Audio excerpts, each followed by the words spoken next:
Hi, I'm Dr. Debra Dupree, and welcome to Decoding the Conflict Mindset podcast.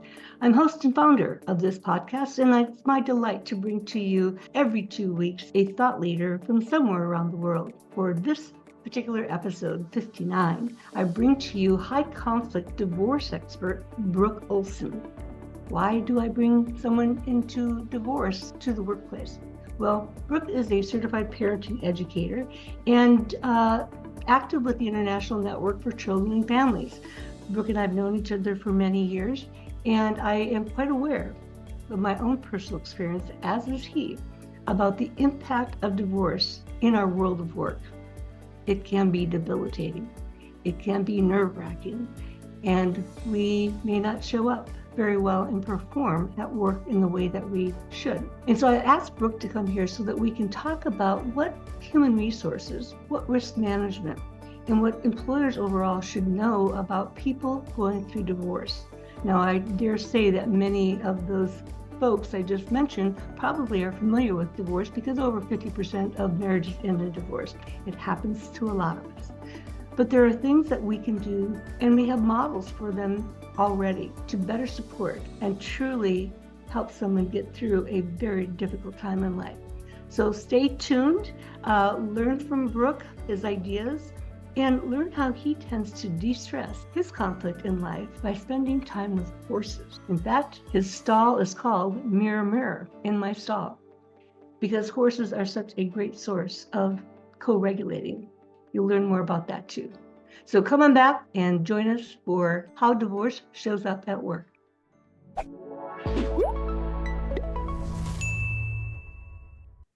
Welcome to Decoding the Conflict Mindset. I'm Dr. Debra Dupree, founder and host of the DCM podcast. I'm delighted to have with me today someone I've known for many years, Brook Olsen. And Brook and I first got our connections going, shall we say, over the topic of high conflict. In fact, my high conflict. Been there, done that. I've learned from it. So anyway, I wanted to invite Brook back here today to talk about a very important subject about when people are impacted by divorce at work. Welcome, Brook. Thank you for having me, Debra. This is a great subject, and I haven't addressed this along the way, and I'm glad that you are, because the impact, the whirlwind, the chaos that divorce creates in an individual, whether it is low to mild conflict or high conflict, it is huge, and it has a ripple effect that really, I think, affects every aspect of a person's life.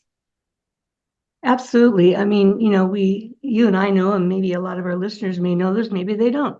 But divorce, as we now know, is a significant traumatic event. And just like the loss of a loved one through death, it can take a good year, year and a half, maybe even a little bit more to fully sort of kind of recover. And if you think about it, a divorce is the death of a very important relationship. Right. I remember that when I was going through my first divorce, which was a high conflict divorce, I had a very high stress job. I wasn't doing what I'm doing now. And it was debilitating on a lot of levels. I mean, I remember having to excuse myself from high-level meetings to go out and collect myself and come back in because there was so much internal turmoil that it was hard to uncouple one from the other. And bringing that into a boardroom, bringing that into an office, creates a lot of chaos in that environment that can be mitigated if we're aware of what we're doing and we're taking action to do it differently.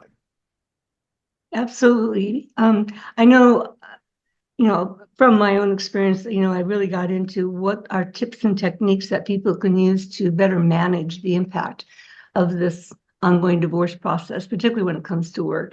And well, I'm not going to go into those in detail here, but there are strategies that people can undertake. And one of the things that, I'd like to have you talk about, Brook, because I think, well, a little background here. I am particularly intrigued in bringing this back to the forefront for human resource and risk management professionals for a few reasons, but I'll cite a couple. One is that we all have a need to work. And so even when we're going through divorce, we oftentimes still need to work because there are bills to pay. But secondly, with so much, violence in our world, California, has passed a law, workplace violence prevention program or plan, effective June 1st. And so that takes into consideration, people who may be in high conflict and may become violent. And so I know I'm very active in what we call the interactive process. I primarily do it around employees with medical conditions, but there is also application to domestic violence in the workplace. And so I think it's time that we really need to widen our sphere and increase awareness on so many levels. So thank you for being here today, Brooke. Yeah, there was a time for you and I where we were really trying to press this into some of the bigger corporations and companies here in San Diego, and really trying to bring in the importance of supporting people in these divorce processes, the high conflict divorce processes, because of the impact of what it meant monetarily to the company as well as to their human resource components, because productivity goes down. The ability to show up goes down. The resilience in interpersonal relationships within the office can be greatly impacted by this. And just as we're talking, there's some things that occur to me that I hadn't even thought about before, because oftentimes when people are in this separation and they're in that void and they've got that loss of attachment in their world, they're looking for connection. There's that hole that they're trying to fill, and they may bring that into the office place and looking for relationships there that are inappropriate and whatnot. So the impacts are huge here. And for HR to be aware of the signs of what's going on, to have education for their employees so they can intervene in this, so they can have resources to help them through the process on every level is important, because for a lot of the people that I work with, and for virtually probably the majority of the people that are in the workplace, there's often children involved in this as well. And that takes the level of anxiety and stress up exponentially from just, I'm separating, I'm getting a divorce, and I've got to split money. We've got this highly emotional packed piece in that is taking their employees away from their focus on their work. They're over on the phone with their attorney. They're talking to counselors. They're having conversations with court officials. They're going through all of these ancillary engagements, and it moves them away from what employers are wanting is productivity. And when we've got somebody that's showing up dysregulated in the workplace, it also affects everybody else in that workplace. We know that we co-regulate off of one another, and when there's one person in the room that's dysregulated, it has a ripple through everybody. And when somebody can hold that place for that person, or has the skill sets to hold that place, it changes the dynamic in a positive direction as well. Absolutely. I want you to elaborate a little bit on that term that you just used on co-regulating, and also some distorted thinking that people in divorce and in high conflict may be experiencing. So two different things: co-regulation, but also some of the distorted thinking that comes up when we are highly emotionally charged. Yeah. So in interpersonal relationships, we are always co-regulating. Our nervous systems are attuning to one another. And this accounts for child development and their nervous systems, how they see the world, how they react to stimulus, and their resiliency in that. So as a parent, if I'm dysregulated all the time, if I'm anxious all the time, they're going to develop accordingly. And that is just a developmental piece. But when we are in relationship of any kind, there's an attunement that happens in our nervous systems. So if we've got somebody that is in a relationship that has really got a good nervous system that's solid and set, and somebody comes in that is not regulated, they can attune to that person that is settled. Mm. And when we've got somebody who isn't quite so resilient, who isn't as solid in self, and somebody comes in and is dysregulated, we're going to meet them in that, and suddenly there's chaos in the room. And in that, the way the brain functions from that fight, flight, freeze, fawn component, that survival piece, it takes everybody into a place of not being able to problem solve, not being able to create. They're in another place and another time. So if we're in the workplace and we're talking about this, I think it's important that a company have not just a policy or whatnot, but a resource that people going through divorce can go to either internally or externally, where they support that person in getting the help that they need, and that they know that that resource is going to facilitate more rapidly the recovery and the stability of that employee going forward. Yes, there are definitely resources available, and for all of our viewers and listeners, that this is the absolute excellent time to refer somebody to employee assistance programs, EAP, because their programs oftentimes will provide that behavioral health, mental health support, but also provide guidance and assistance with finance and real estate. So those resources are available through an EAP program. What I have sort of learned to do is that while I would encourage anybody going through a divorce to, get some mental health counseling and support. But with a referral to EAP, then they can really focus on, okay, how do I show up at work? What do I need to consider here as far as my presence at work and how my divorce proceedings are impacting me. And one thing that I find sometimes, start schedules, end schedules may need to flex for a while because somebody is challenged with picking up children now that they don't have the other spouse in the home to assist.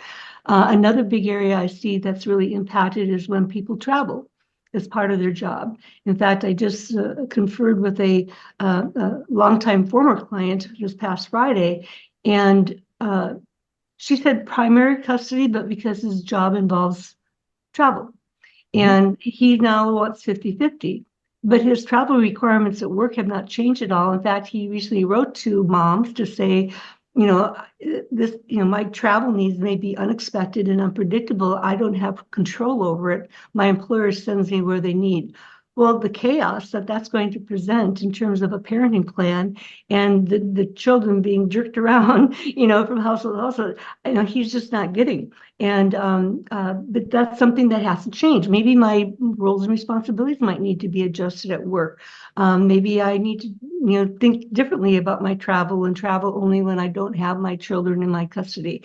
So there's a lot of things like that going on that I don't really feel that a lot of human resource professionals pay attention. I don't know if I want to say pay attention to, but I think this is just another area of life that recognition, if someone's going through a divorce, the resources that can come together, even divorce support groups for that matter. Well, you talk about mindset a lot, and mindset tells a lot about how a person is going to be in just about any relationship or any interaction, whether it's at work or whether it's their personal lives. And, somebody with this got a mindset of, this is my right, this is 50%, I should be able to have this, is going to reflect out in other directions. And it may have a benefit on some level to a company under a certain set of circumstances, but it really creates more chaos for the employer because this person is distracted trying to make this unworkable thing work. And they're asking the employer for some level of relief, or they're asking the other parent for relief. And this isn't a tenable piece. And I think for the purpose of just talking about divorce and custody types of things in particular that are the higher impact conversation here is that there's got to be a resource that the company can send this person to actually understand better what they're in the middle of, because most people, as they enter into divorce, don't understand the components that are there or the workings of the components. And a therapist, by and large, isn't going to be able to give them what they need. And an attorney, by and large, isn't going to be able to give them what they need. There needs to be a combination of somebody who understands both, or a combination of people that come together that understand both, that can help them navigate that. Because without that, somebody who is, for instance, you were saying wants 50% of the time, has got a mindset that has to be able to be shifted, because it doesn't have just to do with them and what they want. It has to do with the company and what the company's needs are, but it has to do with the children and what the children's needs are. And it's about stability in the whole complex. And if you've got somebody with a high conflict personality, or that is stressed and is acting in that way, there needs to be a place where they can go to get a realistic look at what they're in the middle of, so they can begin to pull that apart and make decisions based on realities, not on the fantasies of what they think they should have or deserve, or what their rights are. Yeah, I know in my medical condition mediations that I do, I always say it's a balance between what does the employee need, what does the employer need, because both entities have to have their needs met in order to make it functional and workable. Yeah, and so when you talk about the kinds of situations we're presenting here around divorce and child custody and things like that, I'm curious, what kinds of resources do you see available for people in that kind of situation? What do you feel that employers could potentially do to better support people? Because we know that over 50% of all marriages end in divorce. So those are a lot of working people. Right. And just to throw out another statistic, out of all the divorces, there's about 1.2 million divorces annually, new divorces in this country annually. And out of that, it affects over 1 million children. Yeah. And that is part of the complex. So I think an employer needs to be able to look into educational spots where they can set their client in, or their employee in, so they can begin to do a couple of things. One, get their nervous system in order, so they can start to settle down and not be in this anxious state all the time. So in order to do that, a person needs to understand the process. Right. And in my coaching and the classes that I teach the process, and I teach how they are distorted from people not having the right facts. So how is this going to look when I go in and I present? What is it that I want? How do I want to achieve that? And what are the places in mediation that I'm willing to sit down and give in order to get this piece settled down and have a platform for everybody to be able to move forward. And what happens for so many people is they get stuck in the past, they get stuck in the fight, they get stuck in their betrayal or their anger or whatever is driving that. And there's got to be a place, and it's interesting here because there aren't many therapists that really understand both sides of this in order to be able to give that person direction. So finding a resource that the company can attach to that has good coaching for their client, and for them to be able to have a program that they can walk through and understand nuts to soup what that's going to look like. Because when you understand it, you can get your head around it, the anxiety starts to fall away. Right. And the anxiety is the driver of the conflict by most all measures. Well, I always like to say knowledge is power. Right. And oftentimes our fear reaction is driven by not knowing what to expect. And I emphasize many times that we need stability, we need predictability, we need some certainty in our lives, and all that goes away when we're going through something like divorce because we don't know the outcome yet. And so when we feel unstable, we feel anxious. And when we feel anxious, we don't trust. And our performance on multiple levels, diminishes, goes down. Yeah. And I would say something else here too, Deborah. This is an interesting time for people. And the soil is never more fertile in their life probably than to really start to understand themselves and to recalculate, to have a better bearing on their life and how they arrive in that. The reflections are everywhere. And if a person is supported in this, truly supported with a team that is willing to help them through this process, the probability of that employer getting a better employee back goes up. Yes. Yes. And I can attest to that in a different kind of way. Again, I have an extensive disability medical conditions in the workplace background.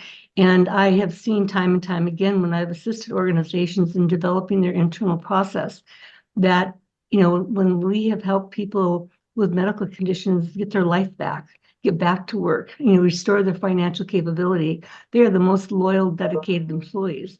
And so I would dare say the same would hold true for people going through difficult life stages like divorce. And I want to emphasize that, because I get asked this question a lot, I'm not here to promote divorce by any means, but people are going to go through it anyway. And Right. so let's have good resources for when people do have to go through it for whatever reason. And I think that if we could help people, navigate through a difficult time in their life like that, again, what a loyal, committed workforce you'd have because their employer had their back. Right, right. And having the sense that somebody's got your back is oftentimes one of the arenas that people haven't had that sense in their life of that attachment, that somebody is watching out for me.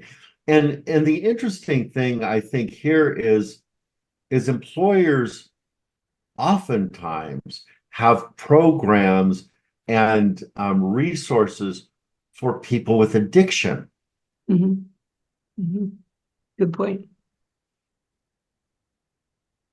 And what they get back, because I've watched this over time as well, is a more productive, more present, better employee that isn't checking out and doing dumb stuff. Why wouldn't you do this for a population that is equal to or greater than that population? Something that that if you look around the office, you can go, there's 10 people, there's 5 people there that are going to be in this process. You can't say that about addiction necessarily, but you can say that about divorce. Yeah. And divorce is debilitating. It is. And I would dare say, I don't have any statistics to prove this, but I would dare say that anyone in an organization from the CEO down is confronted with divorce. Right. Unlike, addictions may not be so widespread throughout an organization. I don't think it is. I think that divorce is much more prevalent. I mean, we can look around and we can talk to 3 people, and at least 2 of them have been involved or know somebody that's been involved in divorce. Or we can talk to everybody and they know somebody that's involved in a divorce. Right. I mean, it's right in our faces. And it's not, to your point, being addressed in a healthy manner.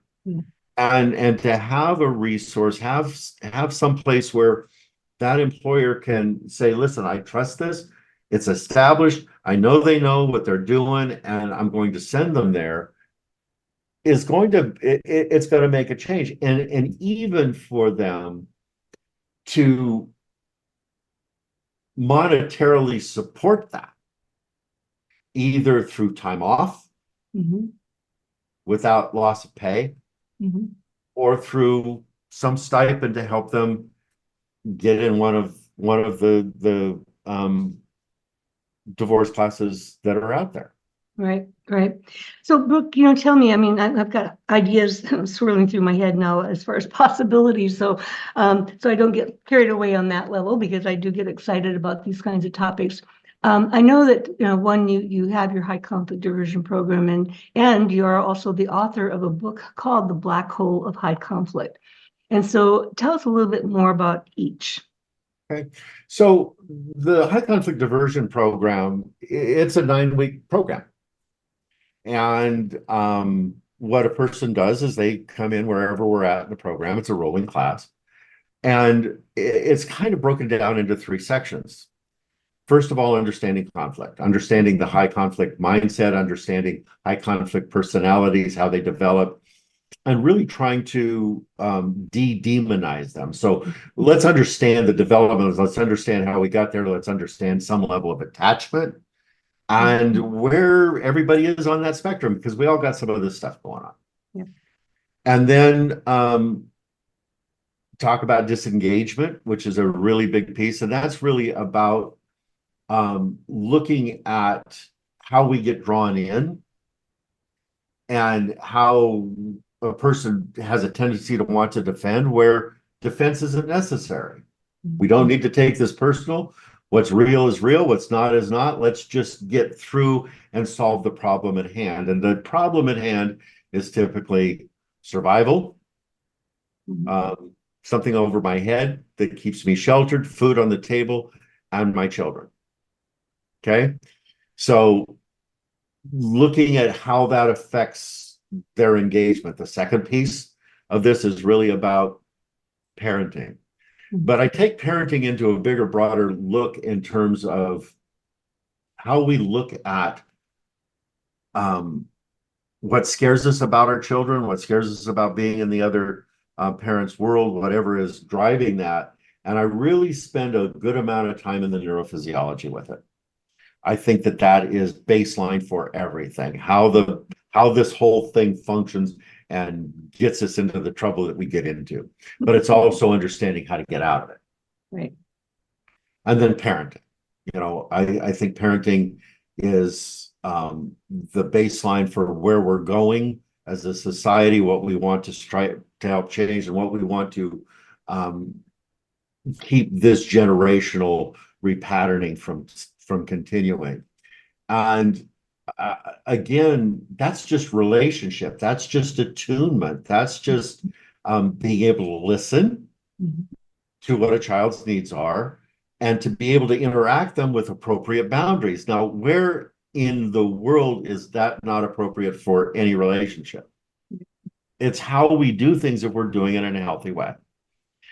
And then the last piece of the program is really built around self-care. Self-care, right? Self-care. Yep.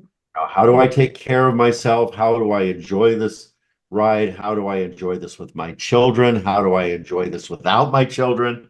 How do I feed this thing? How do I meditate, visualize, and do the things that keep one on track?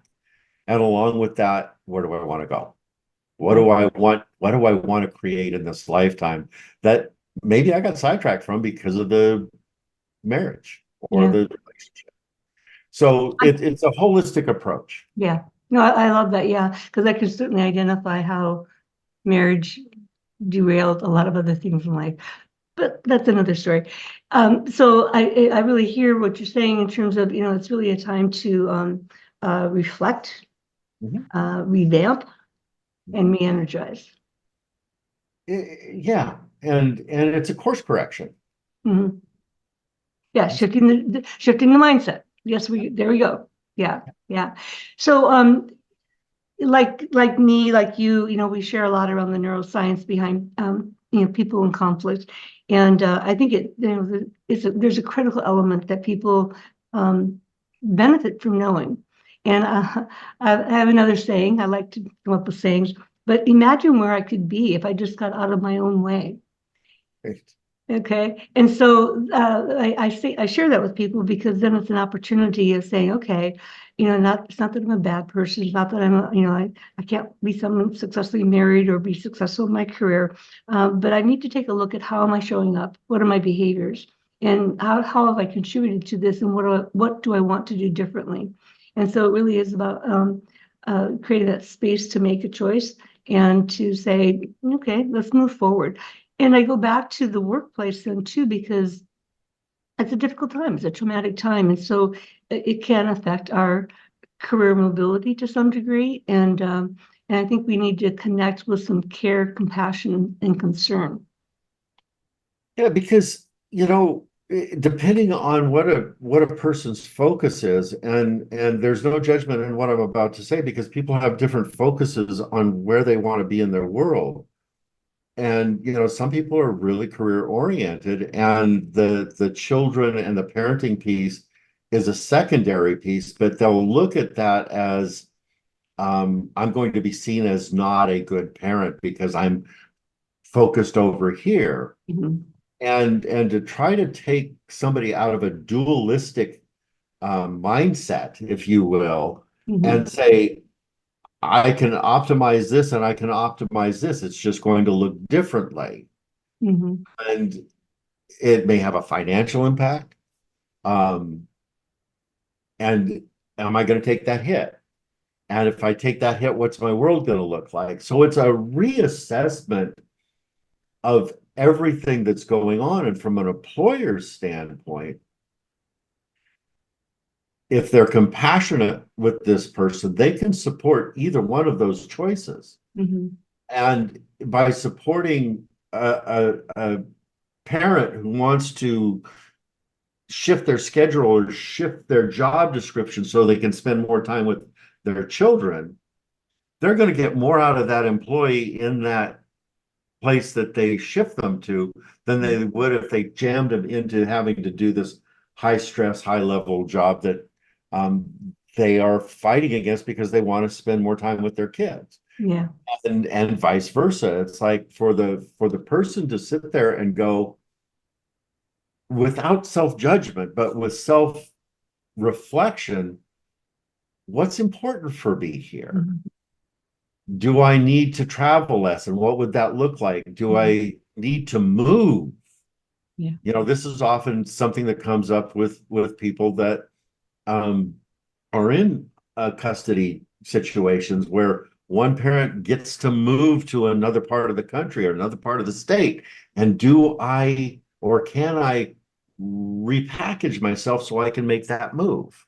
Mhm. And these are all considerations that are a part of what you're talking about. And I don't know of many. I know of a few. There's a few of us out here that can help people sort that piece out.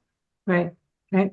So, Brooke, what in reflection on your book, The Black Hole of Conflict, can people expect to get out of that? Maybe one or two key elements of what you wrote about. That book is a direct reflection of the course. Okay.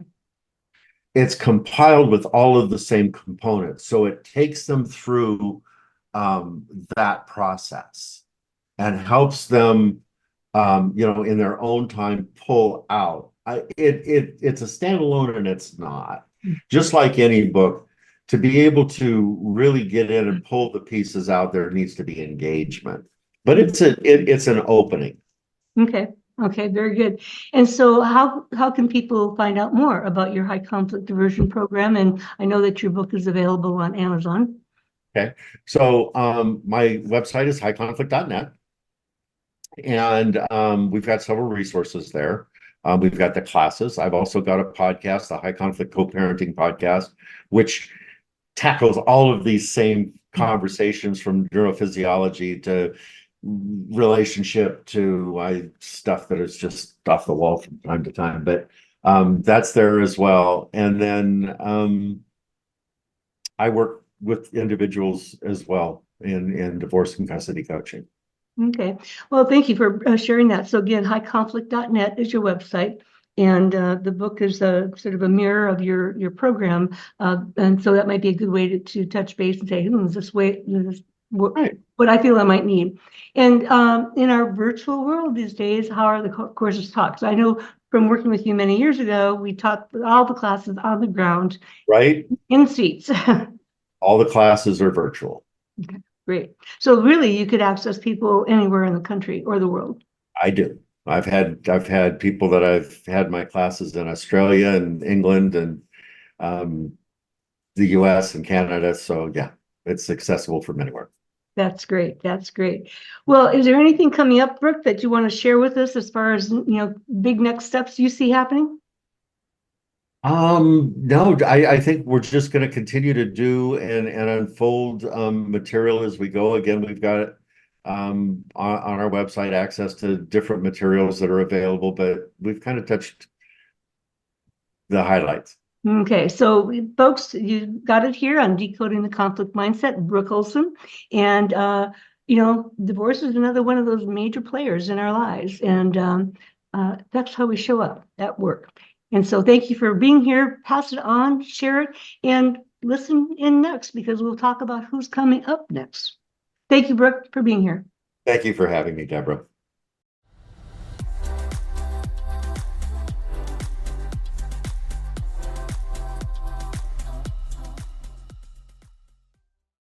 Well, I hope you gleaned a lot from our conversation with Brooke, owner and founder of the High Conflict Diversion Program. This is truly a game changer and a lifesaver for people going through divorce. And now, in our post-pandemic era, his programs are available worldwide through virtual classes.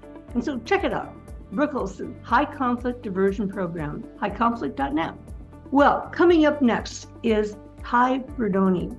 Ty comes to us from Central Florida, where he is the director and senior trainer for the Mediation Center in Orlando. And I continue on with this theme because, again, Ty is a mediator going through law school, has really evolved into a different mindset about how to approach conflict. And what we talk about in this next episode is, again, the shift in thinking that people go through, not just as mediators, but as parties in conflict. So mark your calendar, 2 more weeks, come back and join me with Ty Berdoni, founder and mediator of the Central Florida Mediation Center. See you soon. Subscribe, tell your friends. Again, continuing the theme of divorce and mediation, because after all, over 50% of all marriages end in divorce. Now, isn't that something to learn about?